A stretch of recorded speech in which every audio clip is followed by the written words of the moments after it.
اب اس نئے set up کو دیکھتے ہوئے افغانستان کا مستقبل ماضی سے کتنا مختلف ہو سکتا ہے، اس بارے میں ہمارے ساتھ گفتگو کے لیے موجود ہیں نیو یارک سے سینئر تجزیہ کار جہانگیر خٹک۔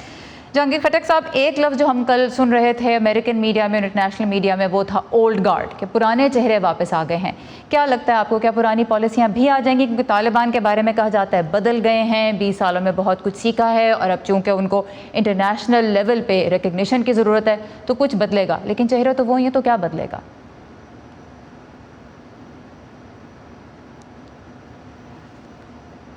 میرے خیال میں خٹک صاحب آپ کا شاید میوٹ ہوا ہے مائک،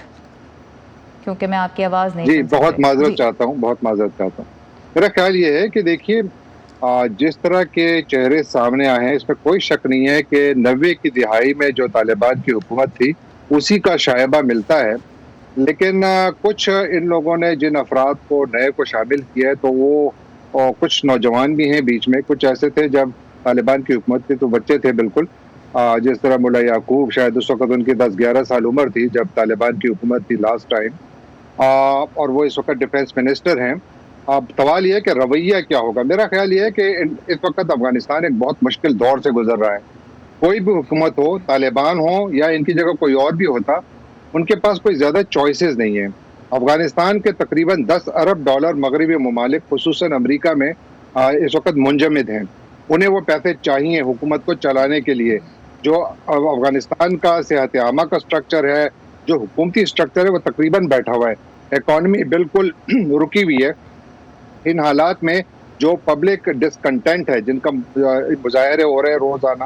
یہ تمام چیزیں ان چیزوں کو ظاہر کر رہی ہے کہ ایک یہ کہ طالبان نے جو دنیا سے اور سب سے پہلے افغانوں سے جو وعدہ کیا تھا کہ وہ ایک مکمل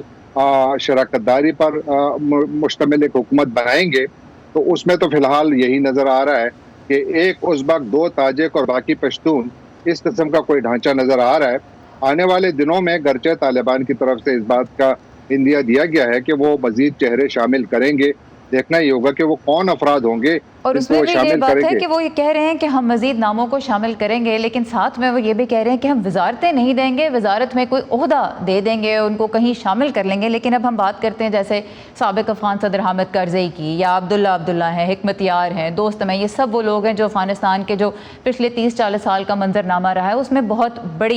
ان کا بہت بڑا کردار رہا ہے، بڑی شخصیات ہیں۔ ان کو اگر سیٹ اپ میں کوئی حصہ نہیں دیا جاتا تو کیا آپ کے خیال میں وہ سیٹ اپ افغانستان کے اندر قابل قبول ہوگا، یا مزید جو یہ امکان ظاہر کیا جا رہا ہے کہ خانہ جنگی کی طرف بھی افغانستان جا سکتا ہے، کیا وہ امکان بڑھے گا؟ دیکھیے افغانستان میں انسٹیبلٹی کی بڑی وجہ یہ 3 افراد نہیں ہوں گے۔ میرا نہیں خیال کہ یہ اس وقت اتنے زیادہ طاقتور ہیں، بے شک بہت طاقتور ہیں ان میں بہت سارے لوگ، لیکن اتنی بڑی ان کی میس اپیل شاید اس وقت نہ ہو۔ لیکن ان 3 شخصیات کے علاوہ بھی جو کانسیپٹ ہے کہ انکلوسیو گورنمنٹ ہو، جس میں مختلف دھڑوں کے لوگ شامل ہوں، مختلف سوچ رکھنے والے شامل ہوں، تو اگر وہ نہیں شامل ہوتے تو آپ اس کا کس طرح کا اثر ہوتا دیکھتے ہیں؟ دیکھیے مجھے یہ نظر آ رہا ہے کہ چاہے کوئی بھی ہو، یعنی یہ افراد، ان کے بارے میں بھی ویسے تو عام رائے یہ تھی کہ ان کو کوئی نہ کوئی عہدہ ملے گا، ابھی تک نہیں ملا، شاید بعد میں کوئی کردار مل جائے، کوئی بھی کردار ملے، لیکن اگر انکلوسیو گورنمنٹ نہیں ہوتی ہے، سب سے بڑا سوال میرے خیال میں وہ یہ اٹھتا ہے کہ کیا انٹرنیشنل کمیونٹی ان کو مانے گی؟ سب سے بڑا سوال، کیونکہ آج امریکہ نے 20 یورپین کنٹریز کی ایک ورچوئل کانفرنس بلائی ہے۔ امریکہ کے وزیر خارجہ اینٹونی بلنکن اس وقت جرمنی میں ہیں،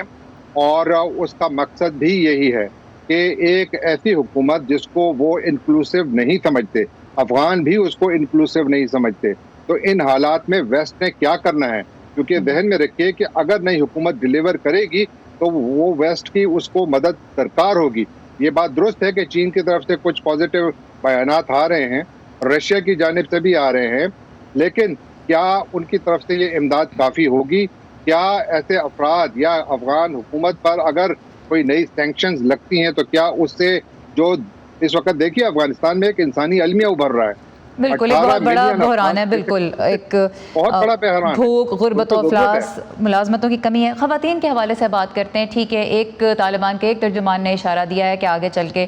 خواتین کو سیٹ اپ میں حصہ دیا جا سکتا ہے۔ آپ نے عالمی دباؤ کی بات کی، اور یہ بات ہم سب جانتے ہیں طالبان کے لیے اہم ہے کہ ان کو انٹرنیشنل ریکگنیشن ملے، ان کی حکومت کو تسلیم کیا جائے۔ اگر وہ خواتین کو شامل نہیں کرتے فار ایگزامپل، عالمی دباؤ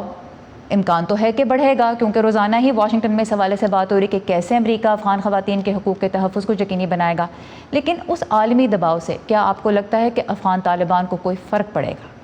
کیا وہ اپنی پالیسی میں کوئی تبدیلیاں لانے پہ مجبور ہوں گے؟ میرا خیال ہے بہت فرق پڑے گا، کیونکہ اگر انٹرنیشنل سینکشنز آتی ہیں، ویسے تو مجھے ایسا لگتا ہے کہ ویسٹ جو ہے وہ طالبان کو انگیج کرے گا، وہ طالبان کو آئسولیشن میں ڈالنا نہیں چاہے گا، کیونکہ مغربی ممالک میں اب رائے یہ ابھر رہی ہے کہ اگر ہم نے ان سے بالکل قطع تعلق کر لیا تو یہ بیک فائر کرے گا، اس سے جو باقی ریجنل پاورز ہیں، اسپیشلی رشیا اور چائنا جو کہ انٹرنیشنل پاورز ہیں،